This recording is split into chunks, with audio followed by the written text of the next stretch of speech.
Good morning students. Class 1 में आपका स्वागत है। आज हम क्लास 1 में सब्जेक्ट हिंदी यानी विषय हिंदी पाठ 12 पढ़ेंगे। कविता तोता और कोयल। तोता और कोयल में देखें यहाँ पे क्या तोता जी ने क्या सिखाया है। तोता जी ने खूब सिखाया अच्छा अच्छा गाना, सब चिड़ियों ने सच्चे मन से कहना उनका माना। उसके बाद यहाँ लेकिन कौवा कभी न बैठा कक्षा में चुप कर के, कुट कुट खाता रहा निबोली पेड़ों पर छिप कर के। कोयल ने समझाया उनको पर वह समझ न पाया, कुहू कुहू से उनको अपना काँव काँव ही भाया। सहपाठी की जिद से हारी कोयल छिपकर गाती, अपनी मीठी तान सुनाकर सबका मन हर्षाती। उसकी तारीफें सुन सुन कर कौवा जल भुन जाता, घर घर जाकर शोर मचाता, कान सभी के खाता। यानी कौवा और कोयल के इसमें कविता में बताया गया है कि कोयल तोता जी टीचर बने हुए हैं और गाना गाकर सुना रहे हैं। उसमें कौवा बात नहीं मान रहा है। इसमें लिखा हुआ है कि कौवा अपनी काँव काँव के आगे कोयल की भी बात नहीं समझ रहा है और कोयल की आवाज़ सुन के कौवा जल रहा है। फिर से एक बार इसको पढ़ते हैं। तोता जी ने खूब सिखाया अच्छा अच्छा गाना, सब चिड़ियों ने सच्चे मन से कहना उनका माना। लेकिन कौवा कभी न बैठा कक्षा में चुप करके, कुट कुट खाता रहा निबोली। निबोली उसको कहते हैं नीम के फल को, नीम के फल को निबोली कहते हैं।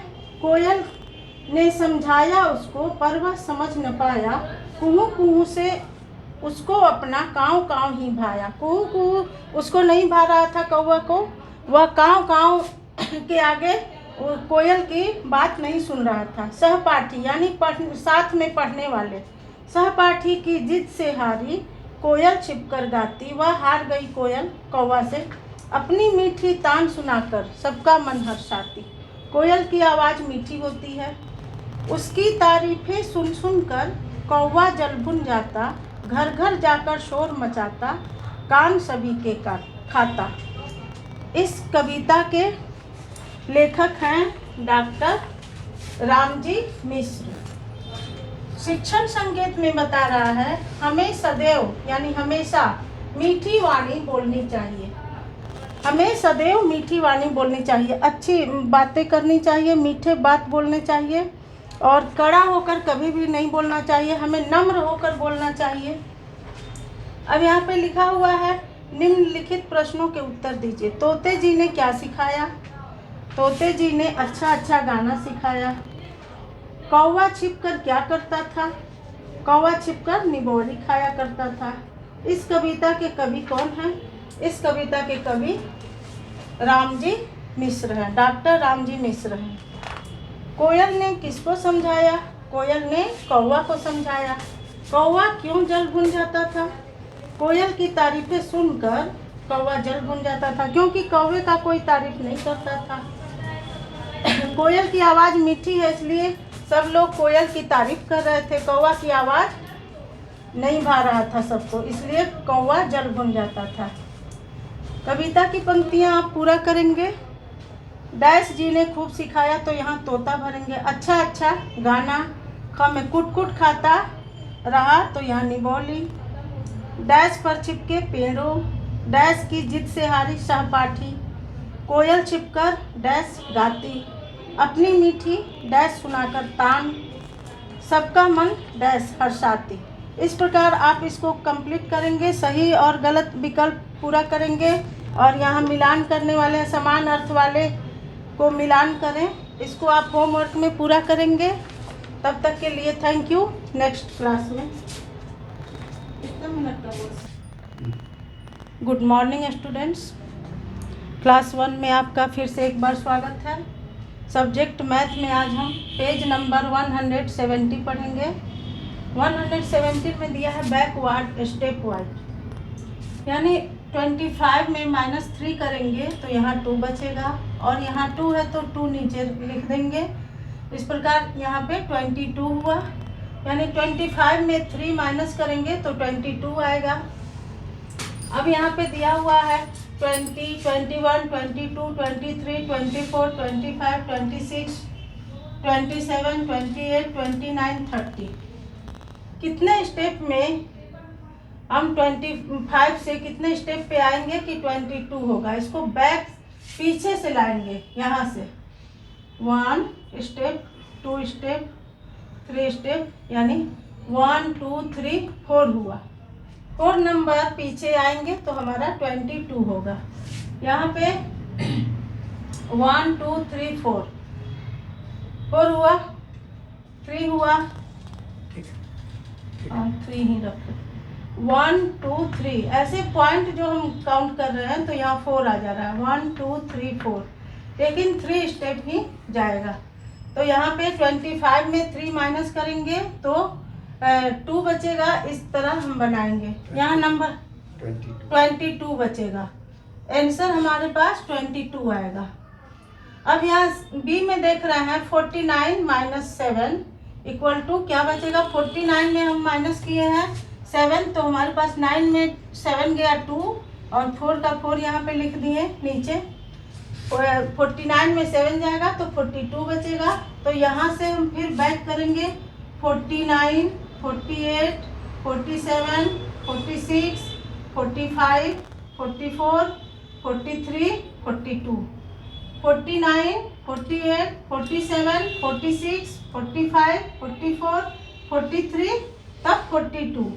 यहाँ पे 1 2 3 4 5 6 7 माइनस हुआ है। यहाँ पे फिर काउंट कीजिए 1 2 3 4 5 6 7। 49 में 7 माइनस किए तो 42 आया। तो यहाँ पे आंसर 42 लिख दिए और इसको ऐसे बनाएंगे बैक पीछे से ला करके इस तरह। और भी दिया गया है बुक में, ए बी हमने बना दिया, सी डी ई तक आप बनाएंगे। फिर उसके बाद नीचे भी वही करना है, 2 का टेबल भरना है। 2 4 6 8 10 12 14 16 18 20 22 24 26 28 30, यानी यहाँ पे 2 का टेबल लिखा हुआ है। फिर इसके बाद फिर 2 का ही करना है, 2 गैप करके इसको भरना है बॉक्स को। यहाँ पे 3 का टेबल 3 गैप करके इसको भरना है, यहाँ पर भी 3 का ही है। इस प्रकार आप 117 को आप कंप्लीट करेंगे बुक में। यहाँ पे होमवर्क दिया जा रहा है, complete the CW in book में आप पूरा करेंगे नेक्स्ट क्लास में। Thank you.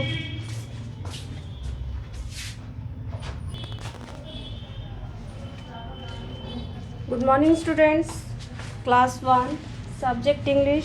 आज हम लोग चैप्टर 8 स्टडी करेंगे। चैप्टर 8 है the giant turnip. The giant turnip मतलब विशाल सलगम। यहाँ कुछ वर्ड मीनिंग्स दिए गए हैं। जियंट मीन्स विशाल, टर्निप मीन्स सलगम, फनी मीन्स हास्यास्पद, फार्मर मीन्स किसान, ग्राउंड मीन्स धरती और मैदान, होल्ड मीन्स पकड़ना, श्योर मीन्स अवश्य, ग्रैंड डॉटर मीन्स पोती, फाइनली मीन्स अंत में, शेयर मीन्स हिस्सा। तो ये स्टोरी जो है बहुत ही हास्यास्पद स्टोरी है, कहानी है, बहुत ही रोचक कहानी है। तो इसको बच्चे पढ़ेंगे और एंजॉय करेंगे। तो once upon a time there lived an old farmer. एक समय की बात है कि बहुत ही एक बूढ़ा जो है किसान रहता है। ही प्लांटेड सम टर्निप सीड्स। वो टर्निप के सीड्स को क्या करता है, धरती के अंदर बोने का काम करता है, यानी उगाने का काम करता है। तो वो प्लांट बनते हैं, धीरे धीरे क्या होते हैं, प्लांट का रूप लेते हैं। The turnip Guru. टर्निप जो है धीरे धीरे बढ़ता है। The turnip grew and grew and grew. Turnip जो है सलगम जो है वो बढ़ते ही चला जाता है। It grew in A giant turnip. और ये एक विशाल रूप ले लेता है, विशाल टर्निप का रूप तब बहुत ही बड़ा टर्निप बन जाता है। I want to pull up the giant turnip said the old man. बूढ़ा व्यक्ति जो है वो ये कहता है कि मुझे इस विशाल टर्निप को बाहर निकालना है, मैं निकालना चाहता हूँ। तो he started to pull the turnip out of the ground. तो वो कोशिश करता है धरती से कि टर्निप को बाहर की तरफ खींचे। वो शुरू करता है इस चीज़ को। The old man pulled and pulled but could not pull it out. बूढ़ा व्यक्ति जो है वो बार बार प्रयास करता है खींचने का, लेकिन वो उसको खींच नहीं सका। So he called over the old women. तो जब वो उसको खींच नहीं पाता है तो वो अपनी वाइफ को यानी बूढ़ी औरत को बुलाता है। I want to pull up that giant turnip said the old man. मैं चाहता हूँ कि इस विशाल टर्निप को मैं बाहर निकालूँ, खींचूँ, लेकिन मैं नहीं निकाल पा रहा हूँ। I will help you said the old women. तो बूढ़ी औरत जो है वो कहती है कि मैं आपकी मदद करूँगी। The old women took hold of the old man, the old man took hold of the turnip, they pulled and pulled but could not pull it out. तो बूढ़ी औरत जो है वो बूढ़े व्यक्ति को पकड़ती है और बूढ़ा व्यक्ति जो है वो टर्निप को पकड़ता है। वे तो मिलके उसको निकालने का प्रयास करते हैं, लेकिन वो लोग नहीं निकाल सके उस चीज़ को, टर्निप को। So the old women called over the grand daughter. तो तभी वो ओल्ड वुमेन जो है वो जब वो लोग नहीं निकाल पाए तो अपनी पोती को बुलाती है। We want to pull up that giant turnip they said. वे लोग कहते हैं कि हम लोग इस जियंट टर्निप, विशाल टर्निप को बाहर निकालना चाहते हैं। I will surely help you said the grand daughter. Grand daughter जो है, पोती जो है उनकी, वो बोलती है कि मैं आप लोगों की अवश्य मदद करूँगी इसे निकालने में। The granddaughter took hold of the old man, the old women The granddaughter took hold of the old woman took hold of the old man took hold of the turnip. They pulled and pulled but could not pull it out. Grand daughter जो है वो अपनी दादी माँ को पकड़ती है, दादी जो है वो बूढ़े व्यक्ति को पकड़ती है, बूढ़ा व्यक्ति जो है वो टर्निप को पकड़ता है और वे लोग उसे निकालने का प्रयास करते लेकिन वो लोग नहीं निकाल सके। So the grand daughter called over the dog. तो नहीं निकाल पाए तो ग्रैंड डॉटर ने अपने डॉग को बुलाया। Now the dog took hold of the granddaughter took hold of the old women took hold of the old man took hold of the turnip. They pulled and pulled but could not pull it out. अब जो है dog ने granddaughter को पकड़ा, granddaughter ने old women को पकड़ा, old women ने ओल्ड मैन को पकड़ा और ओल्ड मैन ने टर्निप को पकड़ा। वो लोग उसे निकालने का प्रयास करते हैं, खींचते हैं अपनी तरफ, खींचने का कोशिश करते हैं, लेकिन वो लोग इस बार भी सफल नहीं हो पाते हैं, वो नहीं निकाल सके। So the dog called over the cat. तो डॉग जो है वो इसके बाद कैट को बुलाता है। तो now the cat took hold of the dog took hold of the granddaughter took hold of the old woman, the old woman took hold of the old man took hold of the turnip. They pulled and pulled but could not pull it out. Cat जो है वो dog को पकड़ती है, dog जो है वो grand daughter old women को, ओल्ड मैन को और ओल्ड मैन टर्निप को। वे लोग उसे खींचने का प्रयास करते हैं लेकिन इस बार फिर वो असफल हो जाते हैं, वो उसे नहीं खींच सके। So the cat called over the mouse. इसके बाद जो है कैट जो है वो माउस को बुलाती है। Now the mouse took hold of the cat took hold of the dog took hold of the granddaughter took hold of the old woman took hold of the old man took hold of the turnip. They pulled and finally out came the giant turnip. इस बार जो है mouse बिल्ली कुत्ते को पकड़ती है, कुत्ता जो है ग्रैंड डॉटर ओल्ड मैन को और ओल्ड मैन टर्निप को फिर उसी तरह से पकड़ते हैं और खींचने का प्रयास करते हैं। इस बार अंत में जो है फाइनली वो जो जियंट टर्निप, विशाल टर्निप जो है वो बाहर निकल जाता है। इस तरह से सबकी मदद से क्या होता है, वो विशाल टर्निप जो होता है, विशाल सलगम, वो धरती से बाहर आ जाता है। Then all who had help in pulling out the turnip were given a fair share by the old farmer. All were happy. इस प्रकार सभी ने मिलकर उस टर्निप को बाहर निकाला। तो ओल्ड फार्मर जो है, बूढ़ा किसान जो है, वो सबको बहुत ही ईमानदारी के साथ सबको उनका हिस्सा दे देता है और सभी ऑल वेयर हैप्पी, सभी जो है वो खुश हो जाते हैं। तो इस तरह से आपने ये कहानी जो है बहुत ही हंसी वाली है, आपको बहुत ही अच्छी लगेगी। इसके साथ एक मैसेज भी है कि अगर आप कितना भी कठिन कार्य हो, अगर आप सब मिलकर एक साथ काम करते हैं तो सारे कठिन काम जो है वो आसान हो जाते हैं सबकी मदद से, और हम लोग किसी भी प्रकार का कठिन काम जो है आसानी से कर सकते हैं। Thank you. नेक्स्ट अगले क्लास में।